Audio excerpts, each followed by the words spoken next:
Jennifer Koen, welcome to This Is Your Life. So again, there's a lot of things obviously we can talk to you about, but here's how I wanted to start. Ready? I think. I'm so glad the world gets to meet you, honestly, because you were a huge get for us at DevHub. How old are you? Are you supposed to ask someone that? So again, I was hoping you would say that. So here's the reason why. One, I think context is huge, right? Especially where this interview is about to go. Like, I think people just need to know, like, I don't know, for some reason, I think age like helps people like calm down because most people feel, I think there's like some version of like being behind. So you want me to tell my age to the Okay, world? so I'll do the next question and then we can come back to that one if you feel comfortable Okay. once you understand where this is all going. Okay. Okay, what are you into? Personally? Yeah. CrossFit. It's all we're all set. All we're doing right now is setting up context for the listener. Okay. CrossFit, big fan of craft beers, big sports fan. And you are located where in the world? I'm in Austin, Texas. Okay. You ready for the mother of all questions then? Sure. All right. Jennifer Koen. I'm looking at my notes. Jennifer Koen. We want to know, what was the Jennifer Koen journey to Chief Customer Officer at DevHub? Well, I know there's a million things we can talk about, obviously interview-wise, but I thought for like this first one is like, you were such a huge get for us at DevHub. We worked with you in the past. Like, we're like, oh my God, this person, I just like your whole demeanor, like leadership and what you stand for. But again, like somebody who is in customer success today, right, that is moving through their, life journey, whatever you want to call it, career journey, like how did you end up as Chief Customer Officer at DevHub.com? Take us to the beginning. So that's why context to me is huge, because that's why the age thing and whatnot. I was like, what are you into as a human? The age thing, and then okay, like take us through it. Like somebody who's in customer success today that potentially is listening to this, like what was those? How did you end up here? Well, I think maybe a better way to answer is I kind of randomly ended up in customer success. Maybe that's honestly a better way to start. A lot of people do, I think, but keep going. So I think particularly with DevHub and my background, I think I've got an interesting journey. I've sat on the customer side. That's probably one of the big things to call out. So I did not start in customer success. I think formally I've been in customer success, let's say almost 5 years, but I'd say I've always managed the customer journey. And really, what does that, what does success look like, whether you're, working with a franchisee or whether you're working with another business or another customer. So I started in marketing. Matter of fact, I actually started in actual field local marketing. This I think is important. So early on in my career, so if we date myself back and you do the math, in this would have been 2005 actually. So some people actually ask why the hell I even live in Austin, which I came to Austin. I worked in arena football. My goal in life was to be in sports.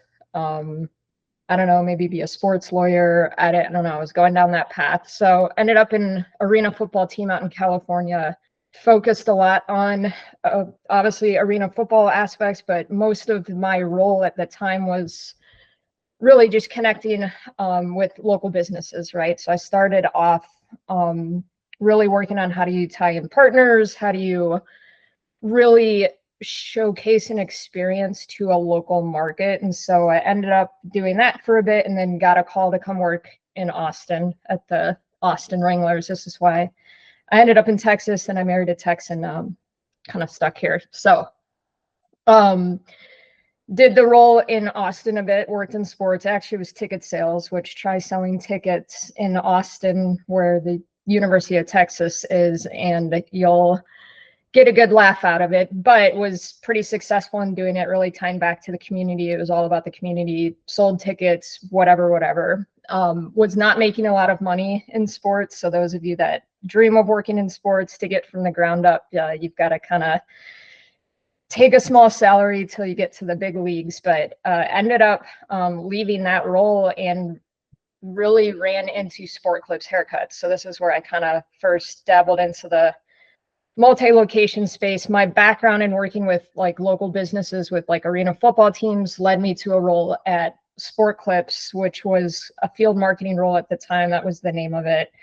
And what I did is I flew around to all of Sport Clips' new locations at the time, and I put together local marketing plans with franchisees. So really showcasing to them how you can really get the word out about a company locally when they were opening all of their locations. So that's, I bring this kind of journey up because that's where I kind of started, is really heavy field marketing, local marketing, and then really learning through local marketing in your community, one, how you bridge those partnerships and really use that to leverage your brand and really get the word out locally. But two, really learned how to make franchisees successful, right? A franchisee is not going to be successful if they don't have any visibility in their local market. And so I spent a lot of time working really closely with franchisees, really understanding what they needed to know. They typically do not have a marketing background. So I was kind of their like little Swiss Army knife that they could pull out and think about creative stuff. So from there, ended up spending actually 10 years with Sport Clips, moving up the ranks, opened about 1,100 locations in a master franchise in Canada there. But big focus, and why that journey of my career is such a success, is really, I basically played not only a strategic marketer, right? So making sure that we were spending ad dollars correctly and really maximizing that for the franchisees, along with the overall brand. But I spent most of my time making sure that we created an environment where franchisees could be successful, looking at what their success metrics were, really being their like strategic partner, and kind of that person that helped guided them along the journey. So a lot of like customer success stuff started, I would say, even in my Sport Clips days, right? Like my book of business was Sport Clips franchisees, and hundreds of them at the time. And then, yeah, go ahead. During that phase, yeah, mentors, feedback, right? I mean, to go from field marketing to, and eventually was it director of marketing, right? Wasn't it? Yep. Right. Like what? Like you didn't know anything. I mean, you knew something. And then like how did you learn? Like how were you able to be like on that path? Or was it just having been there for 10 years, like, yeah, it wasn't by chance. I was fortunate, and when I looked back after I like left the 10 years with Sport Clips, like a lot of things really connect, right? When you're in it, you don't see it all till you kind of leave. I mean, I was fortunate. I had a really great mentor named Martha, who's still very involved in the brand there, but I worked alongside her for 8 of the 10 years I was there. She was one of those really great mentors. And actually one of the things that I've carried along in my leadership of really being collaborative. She didn't judge anyone by their age. She really built teams around people that were smarter than her in areas, right? She was very transparent about, gaps she wanted to fill. And again, always listening to the team's kind of issues and turning them into solutions. And I'd say very much something I have taken along in my career. But yeah, I was fortunate to work under her. She did beat me up a few times, rightfully so. I would say, if you look back, I was a little bit of a cocky 20-year-old coming into Sport Clips. I did stuff pretty well early on, and there was an ego check I had in 2008. I remember the exact date when I got sat down and talked to that, I'm doing really, really great work, but the way that I treat people, I needed an adjustment there. So it was a nice eye opener. And it wasn't how I treated people, it was more my communication style, right? So you can communicate things effectively in different ways to really make magic happen. And I needed that wake up call back then. And like, how important is it, one, to get that feedback, and then two, really like not to take it personally, right? Like, because for some people it can break them. Yeah. Right. Like, I mean, it's like, what do they say? Like, calling your baby ugly, or like, it's like, how do you because, it is you at the end of the day. Right. And it's like, but as you want to grow in your career, like you have to have that feedback. I always say, even here, Daniel micro fights with me 100 times a day to tell me to listen or shut up or, whatnot. But I need that. Otherwise I'll just keep going, And so how did you deal with it?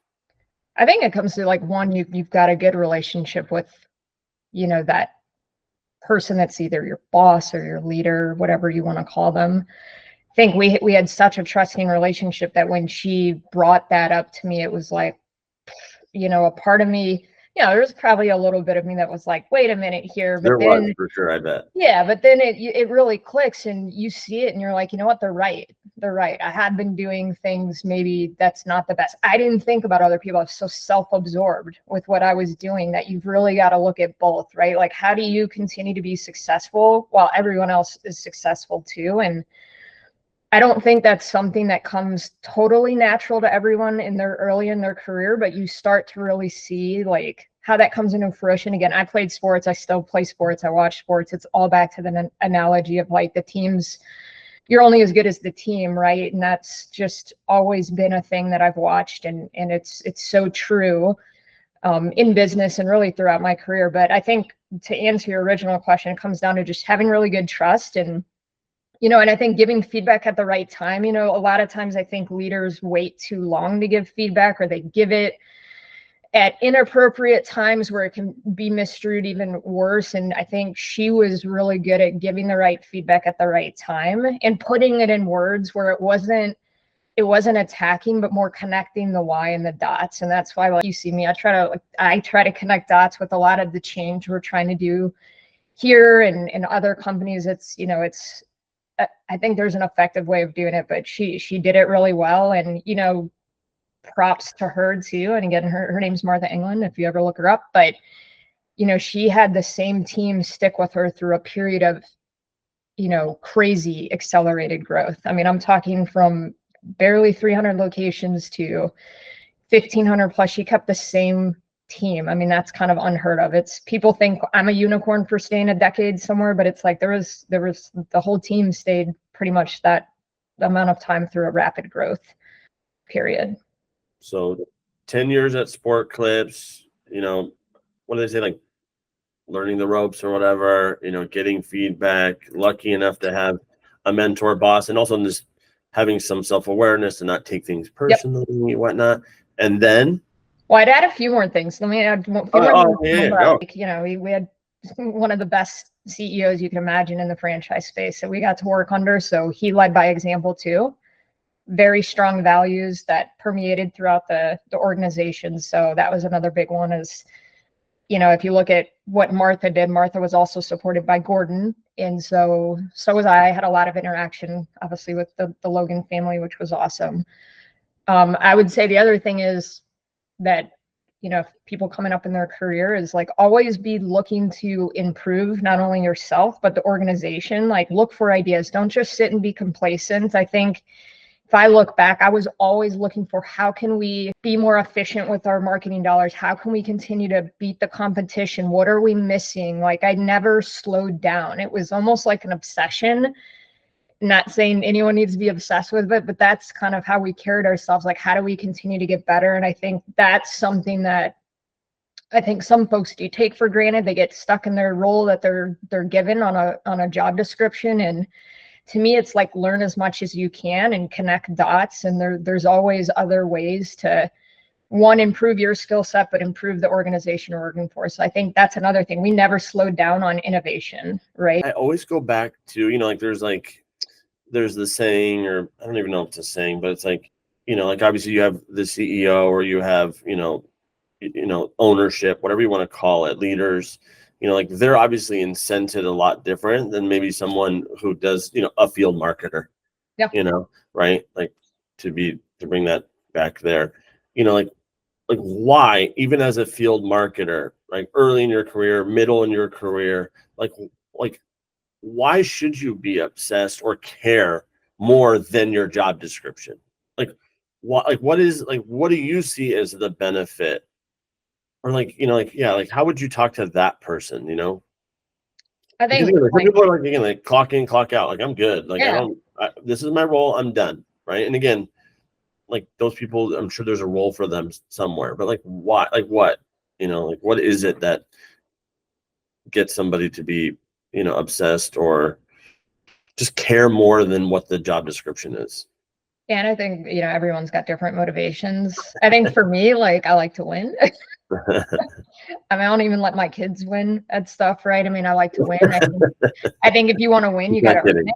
You got to earn it, right? You got to put the work in. You've got to practice and do things. So I think everyone's got different motivations. I think, look, if you're early in your career, why to do that? If you're gonna grow within an organization or you want to grow your salary, to be honest, right? It's not all about money, especially early on in your career. Learn as much as you can, build your resume. That's what I tell a lot of people underneath me too in past roles. Like, you have these opportunities to learn from really smart folks above you. To me, it was about building the crap out of my resume. If I look back, I touched so many things. I got to learn so many things and connect so many dots that it really springboarded me for future roles that I was going to be in. So I think it's not always a monetary motivation. It's, depending on the person. Again, it's all about what their motivation or work ethic is. You can really build your resume out and skill set out with the company you're at, even if you're in a role that's not the role you want to be in or the final role you want to have, right? But I'd say if you're just sitting complacent in your current role, you're one, doing a disservice to yourself, and then probably putting yourself a little behind to having a being promotable. Keep going. To conclude the sport clips part, great part of the journey. I left sport clips after we hit our 1,000 location. We checked the box on a lot of things we were after. And then I went to a few other multi-location concepts where I really kind of came and again, this kind of comes back to all the things I got to touch. I got to come in and really help build out startup, mid-stage, and really lean teams for multi-location and other franchise concepts. So I already knew how to come in and kind of build that initial framework. How do you scale with a lean team? When do you need to pull the trigger to expand? When do you need to do investment in people based on certain milestones or growth? So after that, I did that, right? A few different brands in all different verticals, which I think is another interesting point, Mark, probably is, some people they say, oh, I can only do restaurants. I can only do haircuts. I never even looked at Sport Clips as a haircut place. It was really a high performing franchisor, right? So with the structure of, again, a franchise structure, area developer structure, but that same framework and really skeleton is the same for in my opinion, any really vertical you would have in the multi-location space. Again, kind of stayed in this realm, but I've done home services. I've done electric scooters, which was a whole interesting one, where we were expanding in different global territories, but building out the same kind of infrastructures like you would with a franchise org. Especially from a marketing perspective, it's all about growing local first, then regional, then national. So, but again, touched a bunch of different verticals. I was in the retail, supplement, distributor companies. We had a few different brands. I even had a quick service restaurant brand underneath me. But again, all of the same fundamentals really transcended across all of those, especially from a marketing and operations perspective. Again, marketing and operations obviously all tie into some version of customer success. Yeah. And I was going to say, look, customer success for me has always been, is the stakeholder successful, right? Whether that's a franchisee, I had some owner operator models, but then the end consumer, it's all the same. You have happy internal customers, whether that's a franchisee, a store manager, you're going to have happy external customers, but it's how you have that brand experience across all of them. Yes, this is where I've really eased, I'd say, into more formal customer success roles, which, started with the past company of mine, which again, I'd say I kind of fell into it, but not really. So a lot of what I did too on the marketing side was led the digital transformation for franchise companies in the SaaS space, right? What tools do we need to expand? How do we manage a brand at scale digitally, right? I'm old enough, Mark, that Facebook pages didn't exist for franchisees, and I had to navigate that whole landscape when those opened up back, in the early 2000s.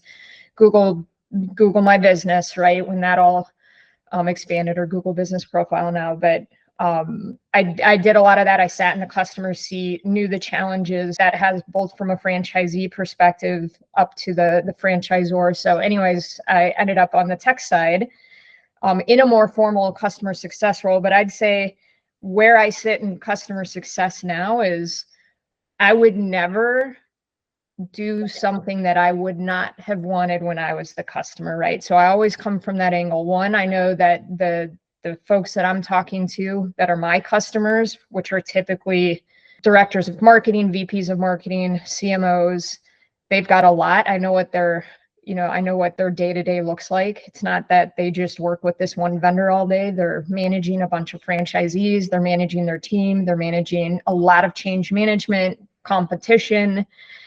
And, you might be one little part of their day, but how do you really make their day efficient, but also be that strategic partner? And so that's where I kind of always lead from. I lead from like a place of service, which I've always done, but really with a robust understanding of one, the digital landscape for multi-location businesses, but also what your stakeholders that you're working with are up against, or your champions, right? I mean, there's two parts. They want to win from a digital visibility perspective, but they also need it from a highly efficient perspective, right? This helps them with internal efficiencies, helps their franchisees. So anything that I implement or teams I work with always kind of dial back to those kind of two big buckets: efficiency and obviously winning from a marketing perspective. I don't think this is going backwards, but we'll see what happens. So again, your time at Sport Clips, building your resume, this is what I want to go back to. Those other brands you had underneath you, from the vitamins to scooters to even a quick serve restaurant, eventually getting you to a marketing technology that services brands. So you have the brand side. Again, this is all an evolution of you into basically the C-suite, right? So again, when you talk about build your resume, right, in terms of skills, this is probably an easy question, but resume is also your network of the people that you're interacting with. So like, again, obviously one of our values, extreme ownership, not only owning your role, but owning your role and how it relates to everyone else. And like talk us through a little bit like how the network part of not only doing your job ridiculously well and even sometimes going above and beyond, but like, again, like how important it was to like also in theory at times be a mentor, in time give feedback, obviously still always receiving feedback as you move through that next phase, right? So again, 10 years at Sport Clips, you met a ton of people, you were very friendly with those people. I mean, I'm assuming because you have a great network. And then, you get into those other opportunities, eventually getting pulled into a marketing tech company. Not us yet. Another one. Yeah. Okay, go ahead. Well, I mean, relationships matter, right? I mean, they matter in general, but especially in this industry. And hopefully I'm going on the path you're wanting, right? Can't tell by your face. I always say it to people. Obviously, I default to like social and whatnot. And like, take nowadays as we are more brand direct. We are brand direct. It's like, take credit for some of the work you've done, but also like take the time to also understand who is on the other end. Yeah. Because you just never know who's going to be, again, it's cliche. It's like, who's going to be your boss, or who's where your next opportunity is going to come from.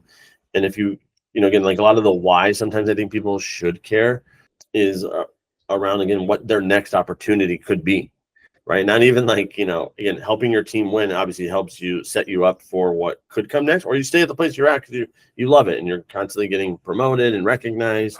But again, like, understanding that this is, at the end of the day, it's all people. All people. The skills are one part for sure. But again, if you're, like you said, you were humbled once, I've been humbled, almost say daily, is, like there's the people part of this whole thing. I think, again, if I'm going to give myself some credit here, I guess what I would say, and I haven't even mentioned it now until we get to this part, is I think some of what has helped my success, both from building your resume, both from having a good network and good relationships, is I really have always tried to find a way to work with any type of personality, any type of different communication style. And I mean, look, there sometimes I look back and I'm like, no wonder I was in franchising, right? You have to communicate the same thing to 800 different type of business owners, different skill sets. And the goal is to really move momentum across all different types of learning skills, people, personalities. And so I would say that's another big thing is, and again, some of this comes back to like being humble, checking your ego at the door, having extreme ownership is if you do it right and you get to know people, you can find the ways that you can, take your idea or take your program that you're going to roll out and make it really stick with any type of individual, right? So a lot of it is a psychology thing, right? Like, so how does this type of person learn? How do I need to take this same concept and translate it differently to this franchisee or to this customer? So I think that's another thing with when we talk about like, network is I kind of found a way to kind of work with everyone. I've got a lot of friends who are like, oh, I don't like this person because they never do XYZ. And I never looked at it as like, oh, the person doesn't understand me. It was like, I don't understand them. I've got to be able to communicate differently to them. Or, hey, this is a franchisee or an employee of mine that like doesn't understand how to use Excel, or they don't know how to get on a webinar. Fine, we're going to call them. We're going to just call them because this is how they communicate. So I think a lot of it is like learning who you're communicating with, get to know the person on the other side, and really building that trusted relationship. I think I've built a lot of them, which has helped accelerate, I'd say internal things that we've got from a business perspective. How do you work with a bunch of groups from operations to, franchise sales to, marketing and kind of connect all those dots. But I'd say the same is from the relationship side is, how do you get to know people and, all from all different backgrounds. So I think it is more of a skill that people maybe underestimate. And you didn't have it admittedly when you first started your career. It's interesting. I was kind of always one of those little like connectors. I mean, I had a lot of different friend groups in high school. I like to like get to know everyone. I had a core group, but I was like, just because this person doesn't maybe fit a mold, like I want to get to know them. So I had like my different little groups that I always thought were so interesting.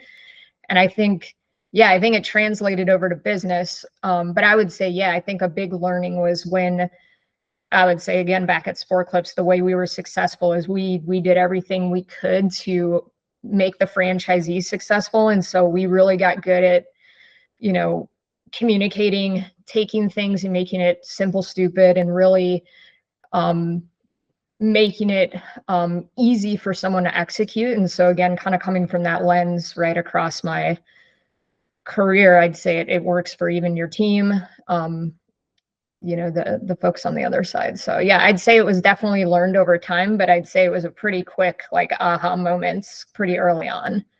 I always say for me, selfishly, like DevHub was like, I was talking to, I'll just say an investor this week. And, I always joke that this will be our 17th year come September 1st. And I just like, to me, I've learned everything on the job in theory. Yeah. And even like the what's in it for people. And I mean, all of it I've learned, but to me, everyone has to kind of like learn it on their own. Again, I think you have the seeds of it early on in just your life. Like, I was obviously the one in the neighborhood that was like, hey, we're building a treehouse this weekend, And I was like, I don't want to build a treehouse. You understand, here's what's in it for you. Like at the end of this, before summer starts, we get to okay, cool. So then working with brands, getting to a marketing technology company, working with, what I can only imagine hundreds of brands, but from the marketing tech side. Yep. With some of the largest brands. So then from there, you went from, more or less director of marketing, head marketer at all of the, individual brands after Sport Clips, to then essentially customer success, which was delivering the product in the best way to now the world you came from, essentially. Yeah, really. I mean, again, I think I did a lot of the same stuff. It was delivering value. So how do I deliver value? One, to the customer, and then obviously to the company too. But I think marketing tech is another interesting one, right? It's you can't just give a franchisor or a franchisee tech and say, good night, here you go, figure it out. A lot of muscle there too, right? How do you connect a lot of those dots? How do you set up scalable processes so it integrates seamlessly into what a franchisee is doing on their day-to-day, and a franchisor too, how does it connect in with their workflow? So I think, again, a little leg up knowing I've had to do that, on my end before. So a lot of heavy lifting went into the tech rollouts I was doing before DevHub. So, but again, with the eye of like, yes, we want to make this, I want to make the customer successful. Actually, I took it very seriously. They were a customer of ours with their brand. It's not my brand, but I took it seriously. I mean, there's jokes out there. I'm not going to name the brand names, that it was basically like I worked in their marketing department, but I was on the vendor side. And that's what I always like to look at it. I'm an extension of your marketing team. And so that's how I've ran customer success on the marketing tech side. Is we're not just a tech vendor, we're really, really an integrated partner, right? Your success is our success, and we should never forget about that, never lose sight of that. And selfishly, we love that you are infusing that within the culture here at DevHub now. It's also very telling that, again, the CEO of the company that you were at prior, obviously called and messaged many times to say how lucky we were to have you, and then working alongside of you. I mean, again, hopefully it came through even through this interview, like there's a realness, there's a passion, there's a lot there that, like, I just think you bring not only to this company, but for people to even hear this talk, right? Like, yeah, from your journey in the beginning, starting with sports and those thoughts, and how that went into marketing at more or less ground level ish, but lucky enough to have mentors and leaders and being there, and being able to scale that company, and then going into individual brands to help them, and then going back to the vendor side on the marketing tech front. And then now here at DevHub, we are very fortunate. Jennifer Koen, this is your life. Is there any other nuggets? Again, the one thing I wanted to not end with, but end with, is like, we should totally buy a sports team. Honestly, like, I think I could probably buy maybe a 4-year-old little league team. We have to start there. I don't care. Did you ever watch that one documentary that was like the battered bastards of baseball? No. It was really good. It's like Kurt Russell and his like dad, I think it is, and they like buy this baseball team in like Portland, Oregon or something, or even, I think maybe it was even Seattle, I forget. And they turned it into like, like the St. Paul Saints, and like those like, and like, made it fun, and like actually won and whatnot. And so it was all very interesting. Well, I think you just brought up a word though. Like, I think fun's a big one, right? I mean, look, people that know me, and I'm probably not coming off too fun right now because it's a little earlier in the day here, but have fun with what you're doing too. Don't take yourself so seriously. I don't take myself as seriously as I think people maybe on the outside think. It's, have some fun with this stuff. Have fun with your team.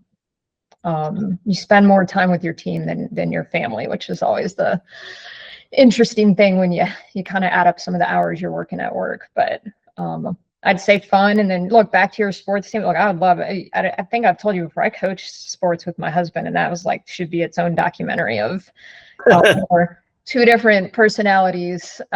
He tends to be the nicest guy on earth, which if anyone knows Koen, you know how nice he is. But we coached an undefeated soccer team for 3 seasons in a row, and our styles were very complementary to each other, but had a lot of fun coaching. I'd say I take kids. We took kids. This was I don't know how old Bailey was, 7-year-old soccer, very seriously. And it was all about pairing the right skills and the right people together to win these kids soccer games. And also, looking at the competition and calling some stuff out to these kids. So say a lot of the things I would do inside of a business that I force upon children. I mean, I love it, Yeah. I mean, again, I guess we can probably even end on the fun part, because it is fun to win. It's fun to grow. It's fun to learn. It's uncomfortable. If you're doing it with like that type of attitude and whatnot, like you're with people like, you know, you and I and whatnot, where it's like we're in it like as fellow humans to also like enjoy it, because yeah, we spend, what do they say, like a third of our life, Yeah. you know? So it's like, how are you going to be miserable, you know? And again, we could be fortunate that we have great leaders and whatnot. And if you don't have one, yeah, like you said early on in the things, like don't put yourself through that. Like if you're miserable because of that role, you know, like why? And so, all right. Any parting words from Jennifer Koen, or we're good? You know, I think, thank you, Mark. Happy to do a volume 2 of this Oh, I here. mean, that's gonna be. I think there's, again, like I like the, because yeah, there's a lot. I mean, again, we can. I mean, you can probably talk about franchise forever. I mean, you can probably talk about all the marketing technology side forever. And so, Yeah. Yeah. But thank you for saying yes. Again, very hard get, you know, but you'll see it live here in the next few weeks. Yeah, appreciate it. Yeah, no big parting words. Well, no, I mean, we did it. Yeah. All right. Thank you, Jennifer Koen. Thank you.